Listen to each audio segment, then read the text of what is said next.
Hi, I'm VIA and you're in the stream. Canada's Prime Minister Trudeau has pledged to renew the relationship between Canada's Indigenous communities and his administration. He's made a lot of promises, but will he be able to keep them?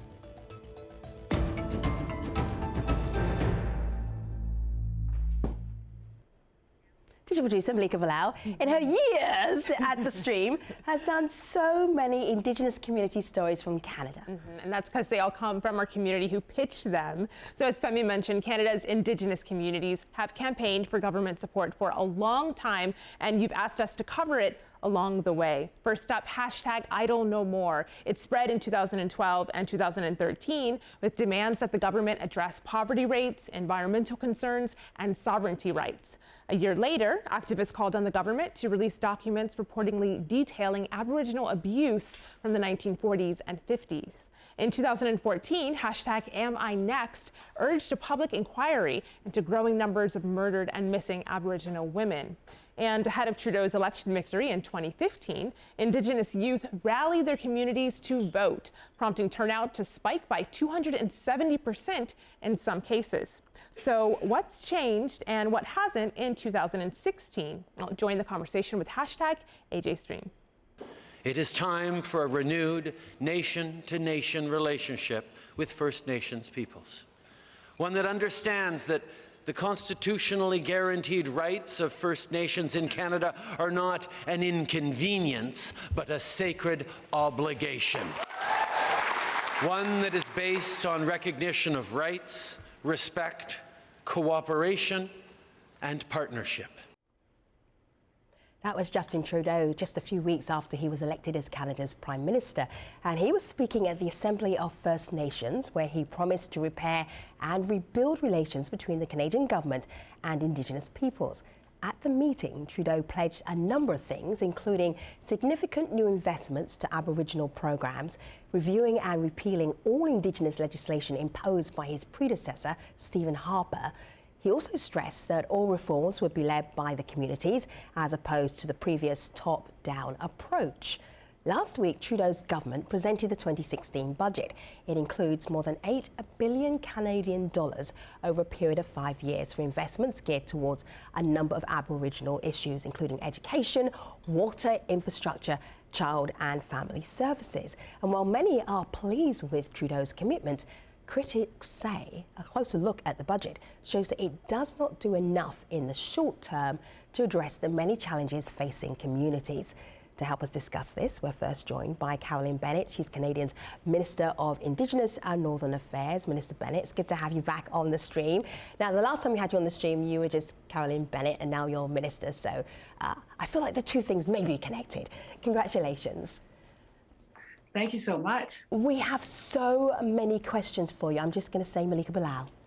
Thank you, Femi. So the number one question from our community has to do with those Indigenous women that we mentioned at the top of the show, missing and murdered. I want to show you just a few of the tweets we got from people when they heard you were coming on the show. This is Ronald Lane, and he wants to know any progress. Another person, this is Ruba. She says, what steps have been taken into investigating this? And she goes on to say, I think it is said that the budget will address it, but I'd like to know at what stage things are at the moment. Can you answer that?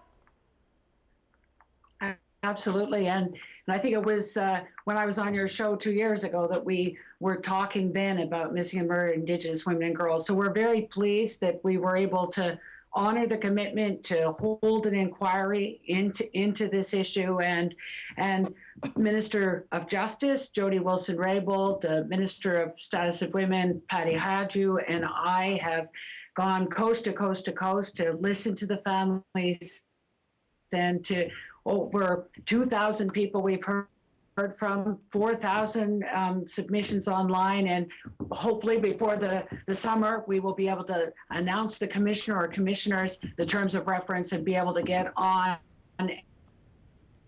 and eventually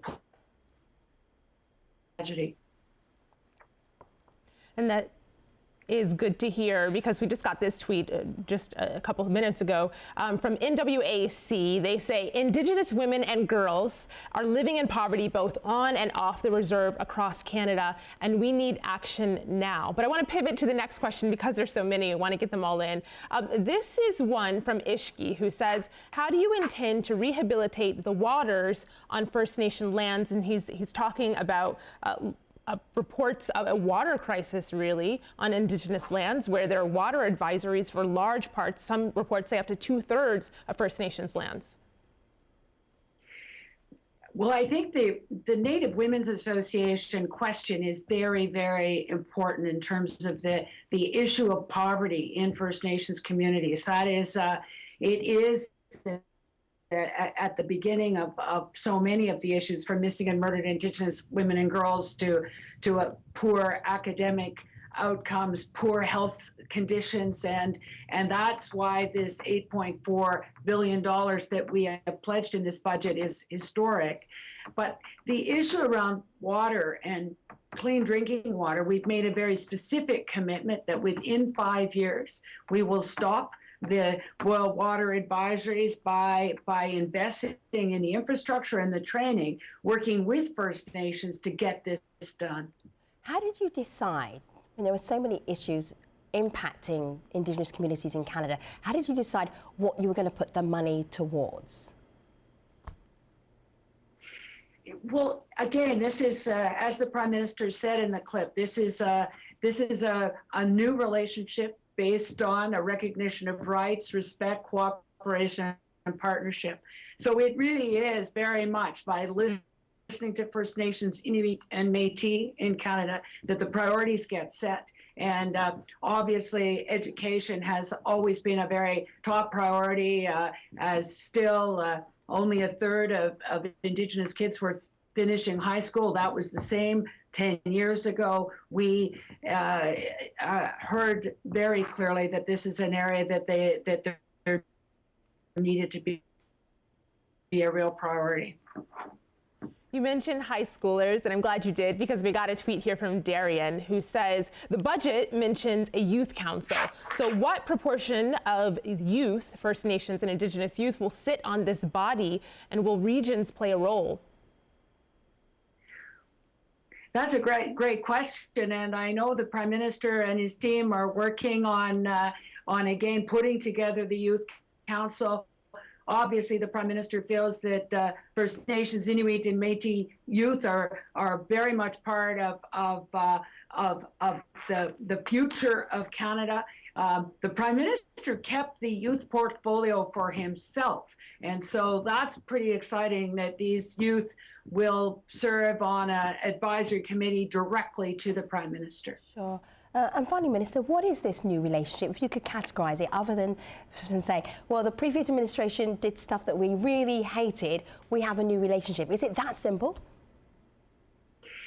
Well, I think it is simple if you say that top-down doesn't work, paternalism doesn't work. We are still living the days of colonization and where the settlers arrived and made all the decisions. The Indian Act meant that the government made all the decisions pretty well for First Nations, including how they're governed. And so we are very much committed to working in a true partnership that, as the Prime Minister said in the clip, is based on the recognition of rights, respect, cooperation, and a partnership. And that means that reconciliation needs to feel like reconciliation to First Nations, Inuit, and Métis in Canada. It is about a partnership, and in which we get to help them do what they know needs to be done. All right.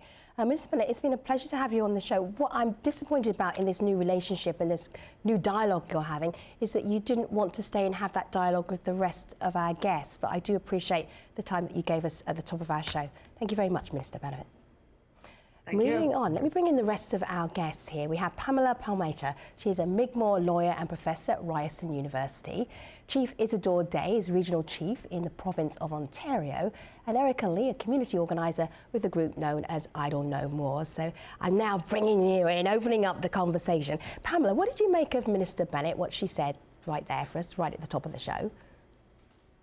Well, I think there was a little bit of uncomfortableness, especially when you asked the question, how did you decide where the money would go? As in, how did you decide what the priorities would be? And ergo, there lies the problem. It's because it's the Treasury Board and the cabinet ministers that are making these decisions, and not in conjunction with the Indigenous nations in this country. So you'll notice this transition, you know, pre-election and just shortly post-election, we were talking about a nation-to-nation relationship based on Aboriginal and treaty rights, and this is how we were going to go forward. Now we're talking about a partnership and cooperation, and no mention of the word nation to nation, which is evident in the fact that they set the funding priorities arbitrarily, not based even on their own studies. See, one thing I did hear, though, was education, Chief. That was something that the minister said right out there. Education was a priority. Is that your priority too? Yes, it certainly is one of the priorities. But we know that there's $2.6 billion over 5 years for education, and most are going to argue that that's just not enough at this particular point in time, and we still don't know, how the money will be sequenced. We realize that this is over a 5-year period, and a bit of a problem with the fact that we're going to have to deal with the potential of a government that just may not get elected again. So. I think there's a lot to be said about, the investments that are made in education, but they're a far cry from what the government had initially indicated it would invest in the area of education. So we're not quite there yet.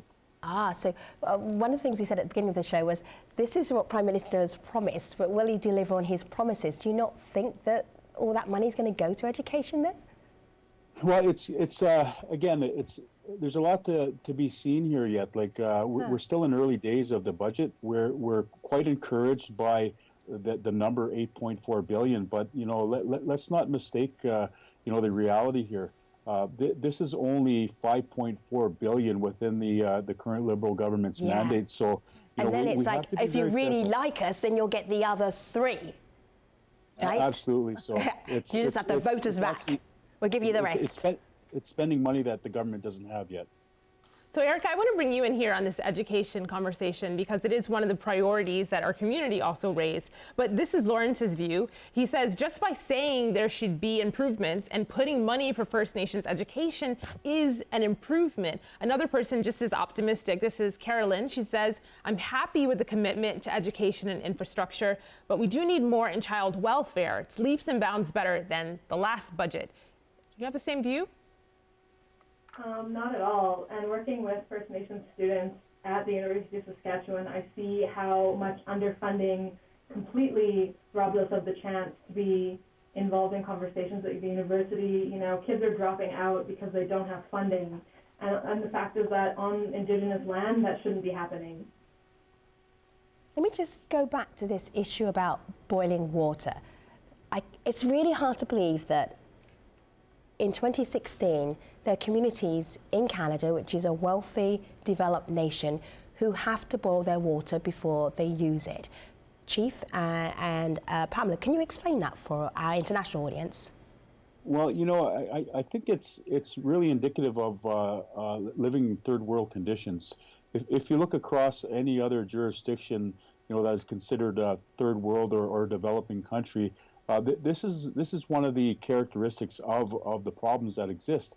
And First Nations, we are experiencing grinding poverty in many of our northern remote communities. And what parallels that is the fact that most communities in northern Ontario are under boil water advisories. We're anywhere from 50 to 60 boil water advisories in First Nation communities. So the investment that the federal government is making in $2.24 billion over 5 years in water, it certainly is something that is going to help us out. Pamela, how did that even happen? Well, it happened from, first of all, taking away all of our lands and resources and our autonomy. So this budget doesn't address the root causes of all of these problems, and because we're not addressing land and autonomy, these are going to continue into the future because the budget has such a cumulative deficit over many, many, many decades of purposeful chronic underfunding of all social programs, that because they haven't been paying the bill, now we're literally in the billions and billions and billions in a cumulative deficit. So offering, you know, $550 million for First Nation water, for example, simply isn't going to address any of the water issues when the actual bill to fix it all is well over $8 billion. And it's the same all across the board, not just water, but housing, health, child and family services, you name it. This is where we're at. So a drop in the bucket simply doesn't cut it. You're asking us to accept, you know, only 800 people will die unnecessarily this year instead of, you know, 900 people. None of these things are acceptable in a country as wealthy as Canada, especially given that they're our lands and resources to begin with. And Pamela, I hear what you're saying, but we got this tweet from someone who sounds like she agrees with you. This is Heather. She says structural racism illuminates why some First Nations have been without access to safe water for up to 20 years, but that's a really big thing, structural racism. So Erica, bringing you in here, because we heard what Pamela thought needed to happen is getting to the root cause of this, but how do you go about doing that? How do you dismantle structural racism? Well, I think education is a huge part of it, and there's people that are doing fantastic educational initiatives all over the country to make people realize, you know, that it's not just about learning culture, and it's not just about giving us funding, but recognizing that there's something like essentially wrong with the relationship between Indigenous people and settlers, and the fact is that it's the responsibility of settlers to make reconciliation happen, and it starts with reparations and actually giving us the opportunities and the space to survive. You know, like that's what we need. So help me out here, guests, because if somebody gave my community $8 billion, at some point I would feel quite happy about it, but you sound really depressed. Now, why are you so depressed, Pamela? Because here's the reason why. First of all, it's not $8 billion. It's only 5.3 because we're only talking about what he can legally give us during his elected mandate. And then you have to look at where is the money going? And a large amount of that money isn't even going to First Nations. It's going to Indian Affairs, Fisheries and Oceans, the National Energy Board, and even a former Prime Minister of this country. So we won't even be able to access. Pamela, what do you mean by that, former Prime Minister? Where's the money going there? So the former Prime Minister Paul Martin has his own corporation called the Aboriginal Education Initiative, where he and his staff come up with ideas on how to improve First Nation education. He's getting $30 billion in this budget, and if you want to look at, you know, comparative numbers, the National Inquiry for over 1,200 murdered and missing Indigenous women is only getting $40 million, which pales in comparison to some of the previous national inquiries. So one man gets $30 million who's not First Nations, and our National Inquiry only gets $40 million. So there's a lot of, you know, ingrained racism even within this budget. You know, one of the points that you made, Pamela, was this one that I'm seeing in this tweet from Darian. He says, the budget sounds cool and all, but why are most investments into First Nations happening after the next election period? There is an answer of sorts that we got via video comment. This is from the National Chief of the Assembly of First Nations. He sent us what he thinks about the budget.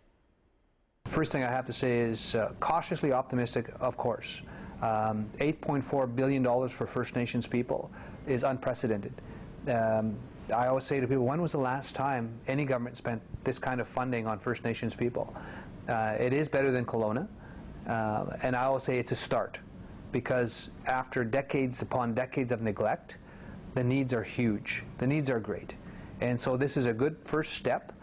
We have to use it, build upon it, and keep working towards further investments down the road in education and housing and water and childcare and all those things that will help close the gap in terms of the quality of life between Indigenous peoples and non-Indigenous peoples in Canada.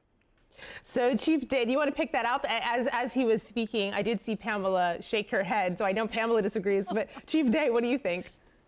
Well, I think that the national chief is making the distinction, and you know what, he has to extend goodwill to his partner, which is the federal government at this time, and I think it's important for us to recognize a number of fundamental pieces here. Well, one of those is that it's not enough money right now, and we know that. The other aspect of this, it's a good step.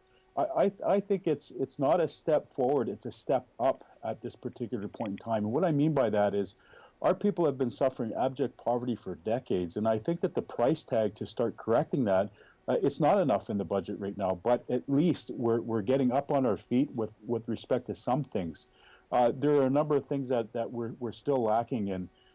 Again, the child welfare piece, did we see any money in terms of community safety? There are many areas that are lacking in this budget, and I think what the national chief is alluding to is it's a good step, but it's certainly not a step totally forward yet. We're going to have to wait till this thing washes out over the next few weeks, the next few months, in terms of what is our next step, because we certainly have to not concede to this. We need to put our proposals forward in terms of how do we correct this and how do we move forward. Chief, what did you see in the budget that made you go, yes, this is going to be helpful? Well, I've been advocating for ending boil water advisories within 5 years. I asked Thomas Mulcair, leader of the NDP, and I've asked Justin Trudeau, and it was Justin Trudeau that said, you know what, we'll end boil water advisories within 5 years. And the reason why I said 5 years was because we needed a time frame, we needed a scheduled commitment. Because if we just said, what is your investment going to be, money gets reprofiled, it gets eaten up within bureaucracy, and we wanted a commitment, a certain time frame to end boil water advisories. So now we have a definitive time frame, and the big one here for me was water and the issue around missing and murdered Indigenous women and girls. Pamela, I want to give you one view here, get your thoughts on it. It's a little bit of a juxtaposition here. So this is Byron, and he says he wants to put this into perspective because First Nation leaders had to hunger strike or appeal to the UN under former Prime Minister Harper. Harper, he says, was openly antagonistic to First Nations relations. So on the other hand, this is Carolyn, and she says, well, this budget isn't going to solve all of those issues, but it's a good start. Does that do it for you? Is that enough for you, or do you want drastically something more? No, of course we can always compare to something worse. A violent dictator is even worse than Harper, and then there's always going to be someone worse than that. The comparison isn't, oh, thank goodness it's not 5,000 times worse. The standard that we need to look at is, are we still being subjected to racism? Because as overwhelming and systemic and as large as that problem is, it's simple to fix. The Canadian Human Rights Tribunal sided with Cindy Blackstock, who had made the legal argument that the federal government purposely underfunds First Nations simply because they're First Nations on child and family services. And the court agreed with them. The simple fix is you make the funding at least equivalent. And that's if you're not taking into account our Aboriginal and treaty rights. They literally have the power to end racism. So to have a little bit less racism is not a good start. And it's not something that our national leader or the Minister of Indian Affairs should be saying is good at all. Can you put a budget price on racism, Pamela? Is that what you're saying? Is there a budget price on racism? Would it have to be 20 billion for you to be happier? What's the price of racism, getting rid of it? Well, it's land, recognition of our land and restoring our land's resources and recognizing our autonomy to get at the root causes of all these problems. None of these things are going to be fixed. None of the water problems are going to be fixed under this budget, even if they spent every single cent. So we've got our focus in the wrong direction. We're chasing dollars instead of getting at the root causes. Now, because of the problems created, we have to have dollars as well as address the root problems. But if the federal government's own studies on water and sewer say it'll take at least $6 billion to fix the problems that we have now, not including all the new ones, and you provide less than $1 billion in the budget, you've said you cannot and will not fix the problem. All right, so Pamela and Chief and Erica, hold tight for a moment. We're taking you to our online post show, but before we do that, Malika. I'll end with this tweet from Stephen. We asked, can Canada keep its promises to its Indigenous communities? He says whether Canada can and whether Canada will are two very different things. So remains to be seen, Femi. All right, so we're going to pick up online in a moment with Pamela, Chief Day, and Erica in our online post show. You know where to find us, stream.aljazeera.com. Thanks for watching.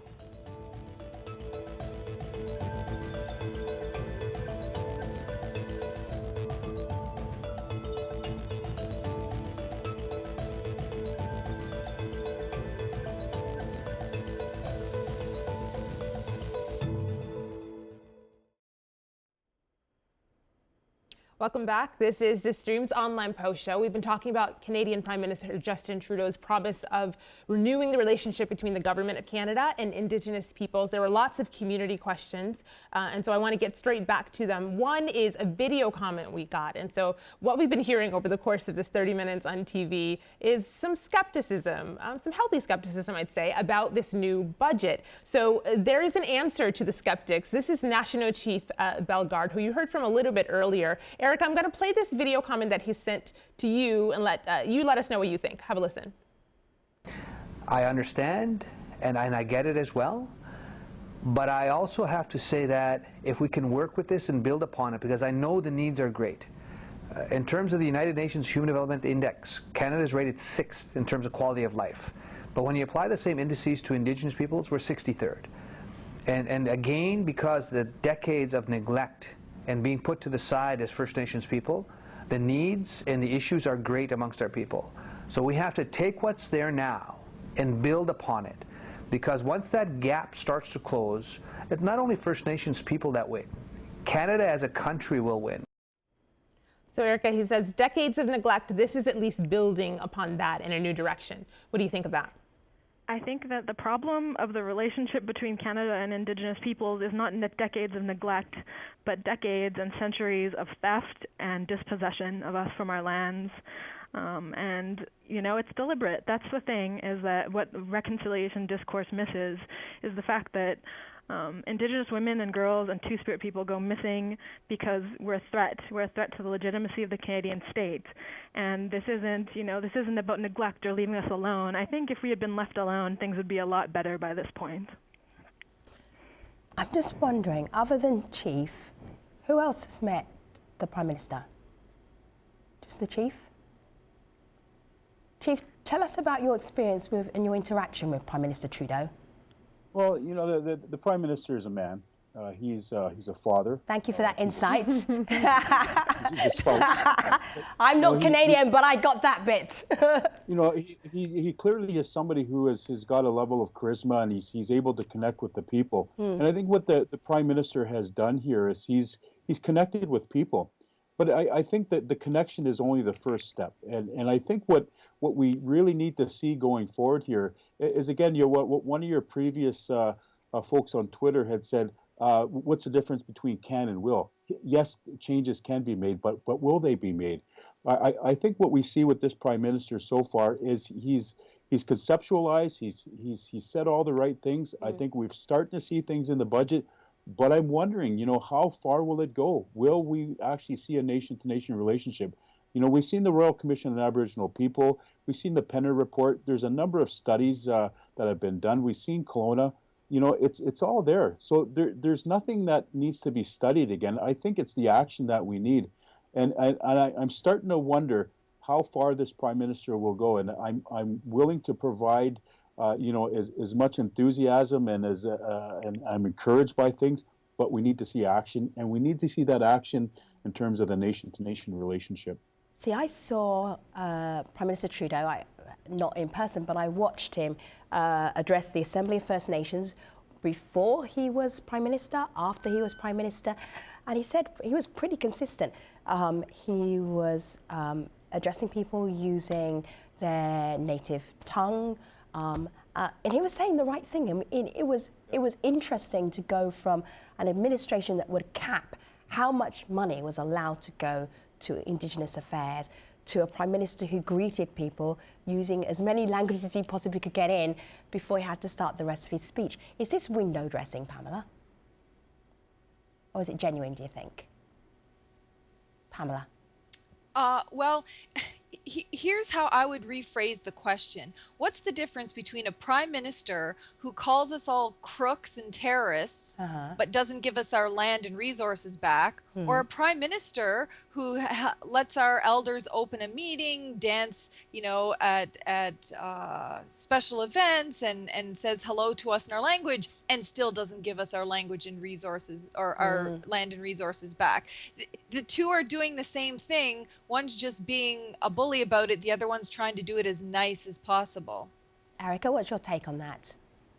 I think I agree. I think that there's so much like political correctness in a way about the new government that is, a lot of people think it's refreshing, but what I see is a lot of the exact same policies. The climate plan was exactly the same one that Stephen Harper's government had introduced, and that's still the same one that Trudeau is using. So what's the change? Even though he got a headdress, there's no change. Oh, is the change? Is it? Yeah, is it? If somebody's listening, is that the change? Is that the difference? I think this is a really good start, and I want to again extend one hand to the Prime Minister in terms of friendship, and we need to continue to work together. The other hand needs to do the work. We need to collaborate more, and I think what remains to be seen is how far the Prime Minister will go. The mention of the First Ministers meeting and the climate change pact made between Obama and the Prime Minister. If people really saw what took place there. First Nations were not part of the substantive discussion to set out the framework, and we still need to get that work done. So I'm optimistic, but I'm a little bit cautious here, and I think the Prime Minister is going to have to go a little further and make strides in terms of where are we at the table, how far is he willing to go in terms of allowing First Nations to participate in the decision-making process on major policies. I'm just going to get you to finish this sentence because I really find interesting where you're all coming from in this conversation. So we've been looking at the Indigenous Peoples budget that was released last week. If I start the sentence, the Indigenous Peoples budget in Canada, how would you finish the sentence, Erica? Sorry, the connection's bad. Can you repeat that? I'll come back to you. Chief, the Indigenous Peoples budget, if we're trying to think of an international audience, from your perspective, how would you sum it up? The Indigenous Peoples budget in Canada is a first step. It touches on some important aspects of the needs in First Nations. Yeah. It doesn't quite go far enough yet. We've got work to do. All right. Pamela, for you, finish the sentence. Indigenous Peoples budget. Then I'd have to change the sentence because of course you would, Pamela. It's the federal government's budget. Okay, where they will, at least almost half of that money will go to the federal government bureaucracy to manage our lives. So the budget that's being hailed as the Indigenous Peoples budget is woefully inadequate, and much of it won't even go to Indigenous peoples. All right, Erica, did you hear where we were coming from here? You can change the question if you want to, but you know where I'm getting at. Your perspective on this budget in a sentence. Erica? I hear her moving her phone. We will have to find out online what Erica thinks about that. She has gone. Maybe that's it. Silence is golden. She has no comment on the budget. Malika. Well, I'll give you two competing thoughts online about the budget. This first one is from Kevin. He says Indigenous people are waiting for action rather than talk. And right now he says this is hot air. On the other hand, though, someone a little bit more optimistic, Carolyn, says the last government didn't fund First Nations and Indigenous issues and hoped the problems would disappear, and that was unrealistic. Pamela, Chief, Erica, thank you very much for being part of the stream today. Really appreciate your time. Take care, everybody.